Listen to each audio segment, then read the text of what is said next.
Welcome back, everyone. This is James Gill with the Tactical Games Podcast. Today with me we have Nick Palacios. Today we're going over the after action from 2024 Nationals. 2024 Nationals. Here it is Friday, the week after the event. Yep. She was a doozy. And how much do we still have left to do on the range there? Pretty good amount. We knocked out the rigs today, the walls, all the metal stuff, all the fun stuff to break down after an event. It was a long couple weeks getting set up, but man, it was all worth it. Seeing everybody out over the weekend. Dealt with some hurdles leading up to the event with the venue change, the unfortunate venue change. But again, we adapted and we made it work with TSA and RPR. I think, Friday and the logistics moving between Friday and Saturday and Sunday went smoothly, all things considered. We didn't have, the same logistics as the previous Nationals where we had 3 different locations going on at once. Cut one out, right? Yeah, exactly. We cut one out and kept everybody at one location Friday and then moved to TSA Saturday and Sunday. So, Friday, if you want to go into the stages that we ran and what you feel and how you think athletes did, anything that stuck out to you? Yeah, well, on the note of 2 ranges there, RPR and Texas Shooting Academy. Mm-hmm. Both very nice ranges. We can do quite a bit at them. Every year we get feedback, have the event on one location. Yep. Yeah. We also want the event on one location, but not every venue can accommodate everything that we did. So Friday we shot long range and had some of our physical movement stages. So there is no long range at Texas Shooting Academy. So that would be why. Yep. And we don't have the wind that we do out at Reveille. So Correct. That was one that we're going to do a follow-up specifically on that shooting stage because I've had quite a few people asking for it. But they started the day off missing a bunch of movers. Yeah, I think that was probably one of our more challenging carbine courses that we've had. By far, yep. Yeah. I think we had 5 pieces of static steel going from about 180, 200 out to 570. It's just over 2 to just under 6. So yeah, and then we had 5 movers, and the movers were out a pretty decent poke out to I think almost 500 yards. Yep. And that ate people's lunch, especially with the wind that was coming in through the afternoon into the evening. Made for a challenging course for a lot of people to shoot. We had 4 athletes that completed that course of fire. So hats off to those 4. Yeah. 4 across all the divisions. Yeah. And if you ask them, they'll tell you, it wasn't that hard. Yeah, exactly. And then after that, we had Square Grouper, which is our ruck. We'll run for the majority of the divisions, the ruck with the elite. I think we kind of touched on it previously in the podcast prior to Nationals, but for the elite division, women's elite ran with 20 pounds on their first lap of 2 miles and then 40 pounds for their lap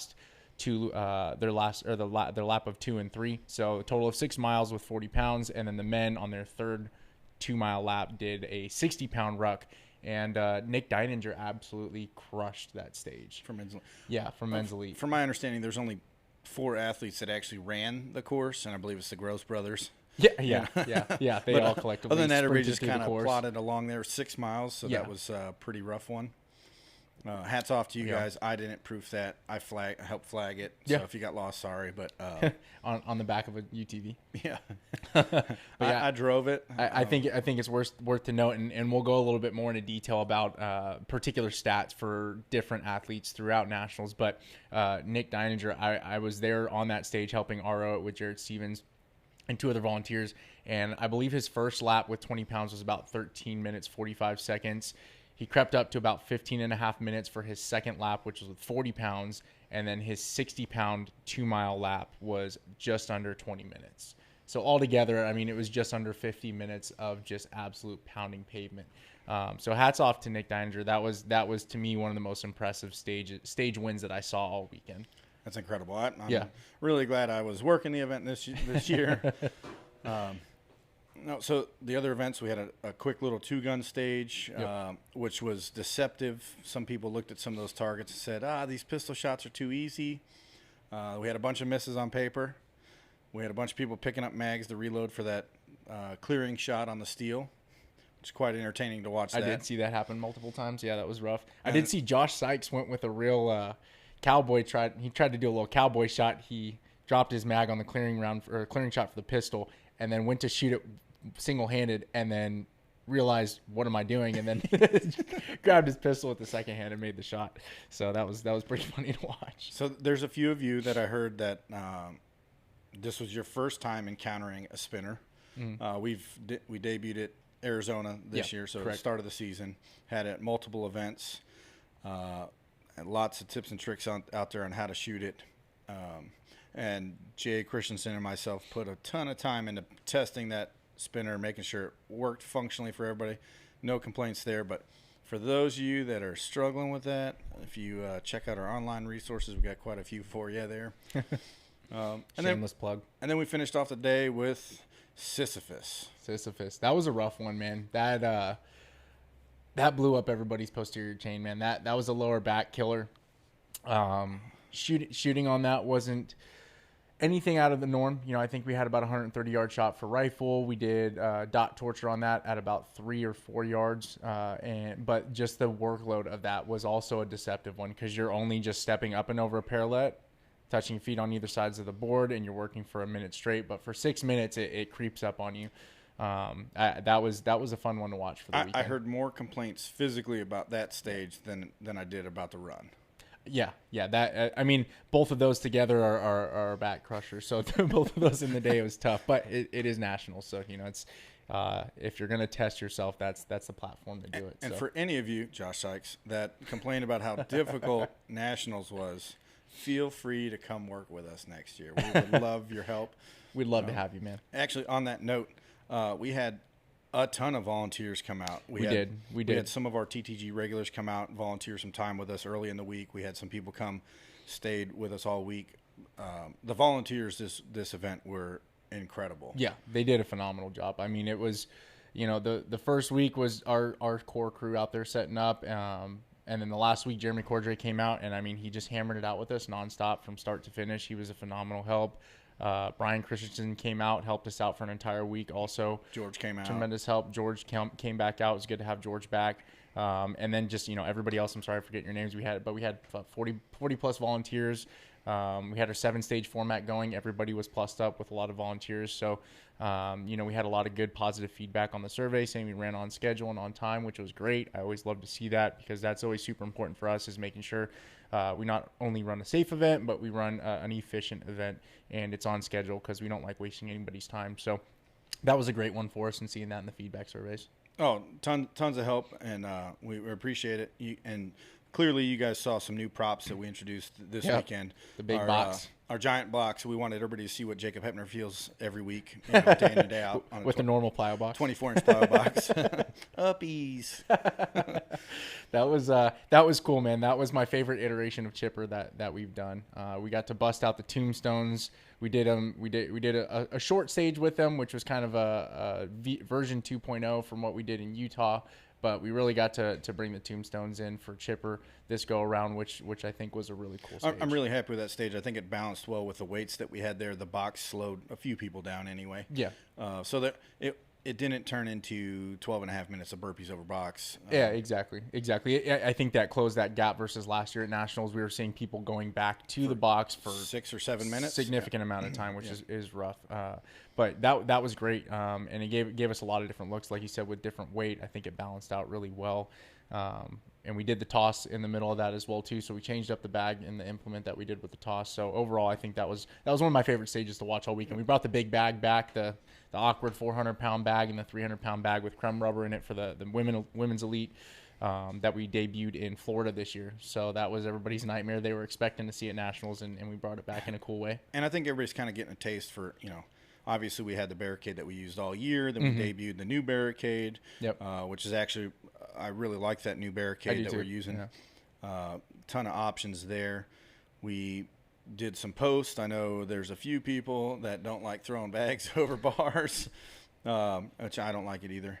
But it was a really neat challenge. Yeah. You know, we'll get some better implements to throw. You know, maybe some of you guys don't throw them so many times. I don't know, but lots of new stuff out there going on. So you can see there was a ton of effort on the backside. So I don't think we just sprinkled some stuff out there. It was a lot of work. But. Yeah, it was. It was very, very well thought out with the team. Another favorite stage that we did over the weekend was assaulted in a biathlon. I know we'd run a stage similar to that with a run route, but having assault there and being on site for the event over the weekend was awesome. It brought a new look. We brought back steel, which was before my time with the company, but bringing back steel 5 wide on the firing line was really cool to see. We have a couple of adjustments to make with that programming for that stage, but overall, I think that was a really cool look and something that was different that people hadn't seen. Yeah, that was a neat one. I mean, I think it was cool that all the competitors got to see everyone side by side on the run instead of just they disappear off the bay, they're gone for a minute or two and come back. So I do like the equipment. It does allow us to do some different things and compress the stage. Yeah. Definitely we'll be entertaining some higher value penalties on that stage. I think that was a little bit of a miss there. Standardizing some stuff as well too, as far as how to actually run on the runner. Yeah, and I get there's some people that just have I don't think I've ever used an assault runner. Yeah. But as far as running, it's running. It's not running. It's not floating. Yeah. Yeah. So that was frustrating. That was a little reminiscent of Arizona at the beginning of the season. Yeah, a little miss.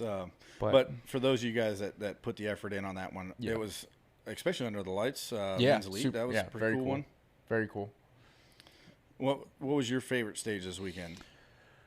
Oh, I mean, last stage of the event was phenomenal with men's and women's elite. I think that was my favorite day with the company overall. I mean, by far. I mean, especially looking at it this year versus last year at Nationals, that bay that we had at 2023 Nationals, it didn't lend to spectators very well. It was kind of compressed. It was very cool. It was intimate, and you could feel the intensity. But this year was like Friday Night Lights, massive football game, like hometown rivals. Like it just was very reminiscent that we had 300-400 people out spectating.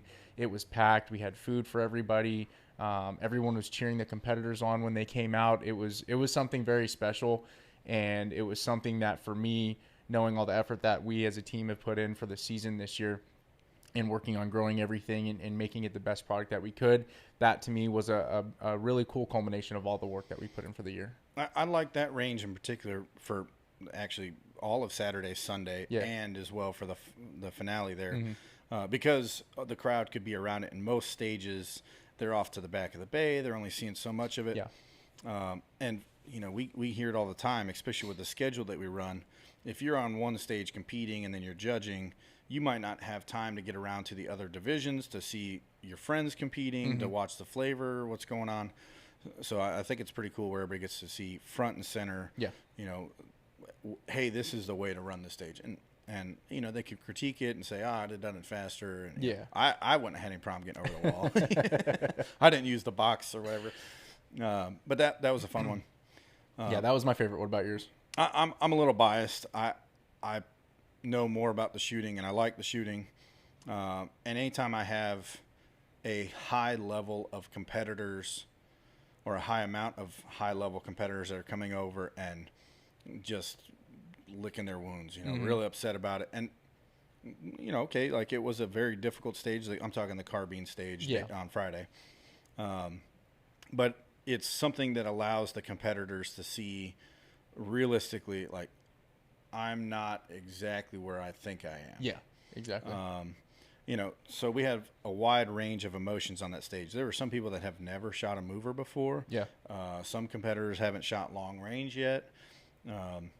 So being able to shoot out at long range, and they were not generous targets. They were, I believe it was an 8 or 10-inch steel at just under 600, so pretty spicy, deep target. The movers, as they're moving at 3.7 miles an hour, they're, you get a 9-inch presentation on a moving target. Pretty rough terrain, guy's not so gonna they're let you bobbing shoot back and forth. Moving around. So very difficult, and you'd have competitors that come off just super excited because it was a fun stage, and they got to do some stuff that they didn't think they were capable of. Yeah. And then definitely had a bunch of people coming off really salty. Definitely. And not even about the movers, but just like, hey, I lost my data at the 350-yard target. I had no idea what's going on. And so that's nice. I mean, it's good that there's conversation that's going to be started with that for a lot of people. So that's one I really enjoyed watching, and then taking all the complaints about it too. So oh yeah, for sure. And those are it's good, bad, and different as far as complaints go. It's something that we need. It's something that helps evolve the sport because we take it, boil it down, and use what we feel is important for us and necessary for us to keep the sport moving forward and continue to continue to put out a good product. Another stage that I also really liked was the floater that we did. I'm glad we decided to go 5 lanes wide because it made it a race. It made it super competitive. It was fun watching everybody go head to head on that. I enjoyed coming out of the Stat Shack several times throughout the event, and Jared Stevens is out there, like, just, hey, I'm out here. I'm gonna just keep running this. It seemed like he was working out nonstop. Yeah. I was like, hey, man, put your shirt back on. Every time I saw Jared, he had less and less clothes on. I think by the end of Sunday, I saw Jared, all he had was a pair of 3-inch Ranger panties on, and that was it. That was another cool one because that was right in the mix of all the vendors. Yeah, it was. Kind of everyone, you had to walk right by that to go do anything. Yeah. So the amount of people that I watched, I don't know if there were somebody's family that was competing, but it seemed like there was a crowd of people that were just there the whole time. And anytime someone's going by, they're cheering for them. The squads together, whatever heat was competing, they're cheering for each other. You got guys like Star and Nate in a heat together, and they're ribbing each other, and it's like, come on, don't you're a step behind, keep up. Yeah. And genuine cheering going on, which was pretty awesome. And then especially as they come down to that final 90 seconds and they're like, hey, squeezing it out, you watch a lot of athletes basically collapse on themselves. Oh, man, yeah. Men's Elite went from that to the finale. That was rough. That was a tough one. I think it was cool, especially like where we decided to place it because it was right in the mix of the vendors. Because I know from working events in the past, like, you're kind of stuck at your booth the whole time, so you don't really get a chance to see everything. So, having OOF right there and then having the floater right there was really cool for them because they were able to see and still participate. And that's another thing too. The vendors that we had over the event was, significant. We had 40 vendors this weekend. You could sit right between OOF and Raising Arizona and do an ice bath or get a massage while looking at both of those, knowing that you're up next. Get yourself prepped and ready to go. Yep. Yeah, man. It was cool because I think last year at Nationals we had just over 20. I think we had 22 vendors, so we about doubled that this year. So significant jump. Had some really big name companies out there. We got some great feedback from our vendors as well too. So, the event didn't go without its hiccups, but I think they were small in relativity as far as like what could have happened. I didn't see anything go wrong. It was you were hanging out in AC all weekend. I know that's why I know you wanted to do scoring all weekend. But no, I think it was cool, man. Again, it was a great culmination of all the work that we put in for the year for sure. We're definitely looking at, as we wrap up 2024 and we look at our 6-minute off season, keep in mind, there's things, you guys all have the after action questionnaire. Please be filling those out. I read every one of those stuff that we're looking at for 2024 or 2025, some of our targetry. A lot of you guys have improved your shooting, which is phenomenal. So expect that the size and distance of some of our targets might change. That way you're not in targets up and you don't have to come complain to me that you've got a lost round. We're looking at making some improvements to make your experience better. And if we don't know, we don't know. So please feel free to reach out to us. You got the info that's Amanda. She loves that. Or the after action questionnaires. I haven't really had a chance to sit down and look at any of the media, but there's a ton of stuff that I'm slowly catching up on, seeing all the videos coming out. So I'll probably take the next couple of days and that's all I'm going to do really is just be glued to my phone on the couch. But media team did a great job. I think everybody collectively came together and put out a lot of good media over the weekend. Did a good job on doing our athlete highlights, our interviews, and getting the cool reels put together and the photography. So it's exciting to see what we got coming out down the pipeline with that. You got anything else for Nationals? Anything else that you wanted to go over? No, thank you guys for coming out. Thank you for those that worked with us. It was incredibly helpful. We look forward to a crazy 2025 season. Yep. Be international, Poland next year. Filling sandbags in a third. Across the pond country. Across the pond country, yeah. Exactly. But yeah, guys, keep an eye out. We're going to do a more in-depth podcast here, going over stats and specific highlights for the athletes and how they did. So we're going to be going over that in the next week. And then stay tuned again for updates for 2025 as we keep rolling through the off season here. We'll see you guys on the range. Take care, guys.